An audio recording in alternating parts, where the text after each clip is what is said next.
Саламатсыздарбы, кымбаттуу жана кадырман менин окурмандарым. Ар бир адамдын тагдыры өзүнчө бир дастан. Ал дастандын барактарында кубаныч да, кайгы да, өкүнүч менен үмүт да катар жүрөт эмеспи? Бүгүн сиздердин назарыңыздарга сунуштала турган бул чыгарма турмуштун өзүнөн алынган, жүрөктүн түпкүрүнөн орун алган окуя.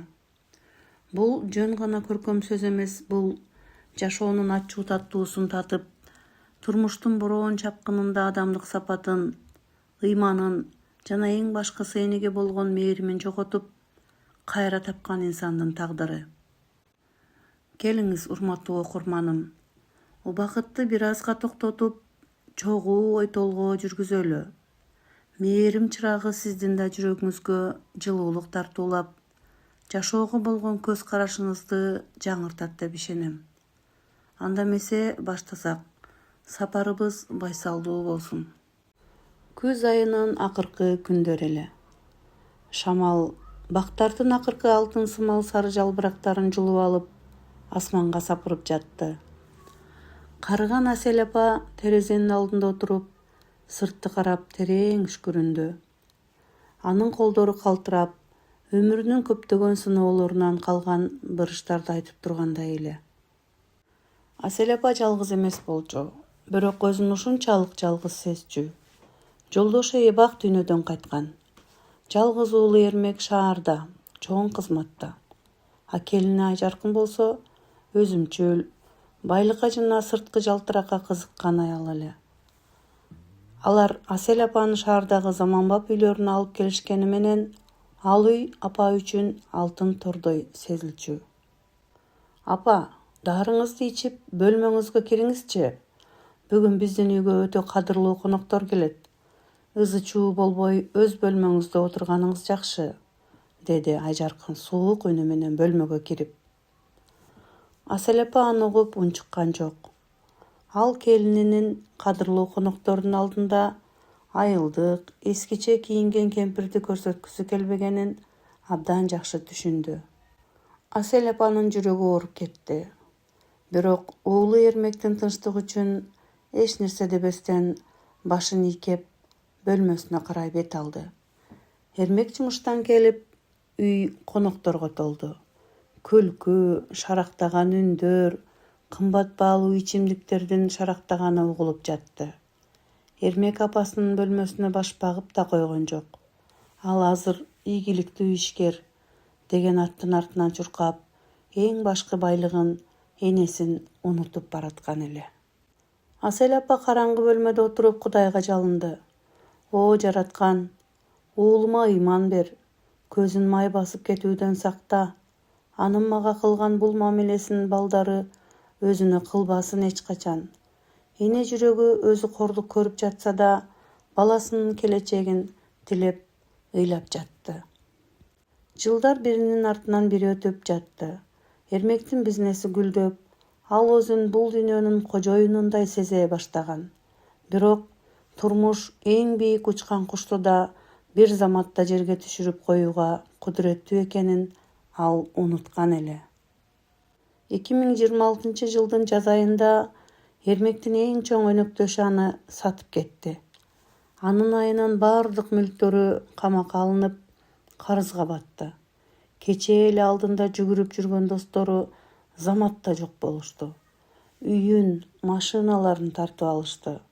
Эң өкүнүчтүүсү, сени өмүр бою сүйөм деген жубайы Айжаркын ал дагы кыйынчылыкка чыдабай, балдарын алып чет өлкөлүк бай ишкери менен кетип калды. Эрмек бир күндө баарынан ажырап көчөдө калды.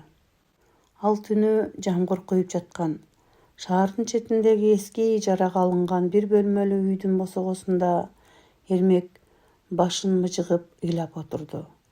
Ал өзүнүн текебердигин, байлыкка сокур болгонун эми түшүндү. Жанында эч ким калган эмес эле. Аңгыча буштагы эски керебетте олтурган, карлыктан бели бүкүрөйүп калган Асель апа жай басып келди. Ал уулун жемелеген жок. Мен сага айтпадым беле деп күнөөлөгөн жок. Ал болгону титиреген колдору менен уулунун суу болгон чачтарынан сылады. Ыйлаба балам, башың аман болсо бөрү табылат. Бул да бир сыноо. Сенин жаның аман, менин жанымдасың. Ушунусуна шүгүр, деди апа мээримдүү үнү менен. Эрмек апасынын тизесине башын коюп, балача өкүрүп ыйлады. Ал өзү убагында бөлмөгө бекитип коноктордон жашырган, көзүнө илбеген энеси гана аны таштабаганын, бул дүйнөдөгү эң ишеничтүү чеп эне экенин ошондо гана чын дилинен сезди. Бул сокку Эрмекти толугу менен өзгөрттү. Ал ичкиликти таштап, кадимки кара жумуштан баштап иштеп кетти. Эртең менен эрте туруп, базарга жүк ташуучу болуп орношту. Чоң кызматтан кийин мындай жумушка өтүү намысына тийсе да, ал апасын багуу үчүн, адал эмгек кылуу үчүн намысты жыйыштырып койду. Ар бир тапкан акчасына апасына дары-дармек, таттууларды алып келип, анын батасын алууга шашылчу болду. Үйгө келгенде апасынын бутун жууп, анын ар бир айткан сөзүн кулагына күмүш сырга сыяктуу ийилип жатты. Апа, мени кечириңизчи, мен сокур болуптурмун. Сиздин кадырыңызды билбептирмин, дечү болду Эрмек өкүнүч менен. Балам, эне баласына эч качан таарыныч сактабайт. Сен өз катаңды түшүндүң, мага ушул жетиштүү. Эрмектин иши акырындап жүрүшө баштады. Анын адал эмгегин, чынчылдыгын көргөн бир ишкер ага чоң логистикалык компанияны башкарууну сунуштады. Бул жолу Эрмек байлыкка мас болгон жок. Ал тапкан акчасынын жарымын жетим-жесирлерге, карылар үйүнө кайрымдуулук катары бере баштады.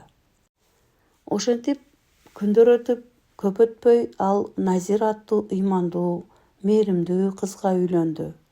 Назира Асель апаны өз энесинен артык көрүп, үлпүлдөтүп бакты. Үйдө кайрадан күлкү, береке орноду. Арадан жылдар өттү. Асель апа абдан каарып, төшөккө жатып калды. Өмүрүнүн акыркы мүнөттөрү жакындап калганын сезген апа уулу менен келинин чакырды. Эрмегим, Назирам, мен силерден абдан ыраазымын. Мага падышалар көрбөгөн сыйды көрсөттүңөр. Балам, эсиңде болсун. Бул дүйнөдө эң чоң байлык акча же бийлик эмес. Эң чоң байлык адамдык сапат болот. Ыйман жана жакындарыңдын мээрими. Эч качан текебер болбогун. Адамдарды ала алаба.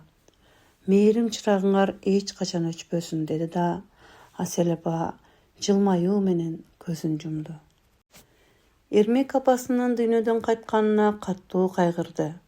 Бирок бул кайгыны чөгөргөн жок. Ал апасынын керезин бекем тутту. Бүгүнкү күндө Эрмек өлкөдөгү эң чоң кайрымдуулук фонддордун бирин башкарат. Ал фонддун аты Мээрим чырагы деп койгон. Ал ар бир карыган адамдан өз энесин көрүп, апаларга жардам колун сунуп келет. Турмуштун бороон чапкыны анын сырткы байлыгын тартып алганы менен ага эң башкы нерсени, жүрөк тазалыгын жана эне мээримин, улуулугун үйрөтүп кетти. Ардактуу угарманым, ушуну менен Мээрим чырагы аттуу кыска баяныбыз соңуна чыкты. Биз Эрмектин тагдыры аркылуу байлыктын өттүнүчү экенин, ал эми эненин ак сүтү, анын мээрими жана дубасы бул дүйнөдөгү эң улуу, эч качан төгөнбөгөн байлык экенин дагы бир жолу көрө алдык. Турмуш бизди канчалык сынабасын, эң негизгиси адамдык сапатты жана жүрөктөгү ыйманды сактап калуу экенин унутпасак. Убакыт бөлүп, каармандардын тагдырын биз менен бирге басып өткөнүңүз үчүн сиздерге терең ыраазычылык билдирем. Сиздин да үйүңүздө энелерибиздин күлкүсү жаңырып, ар бир кадамда мээрим чырагы жолуңузду жарык кылып турсун. Ар дайым жакындарыбыздын кадырын убагында билейли. Кийинки жаңы чыгармаларда жакшылыктын куттуу күндөрүндө жолугушканча амандыкта болуңуздар. Сак саламатта калыңыздар.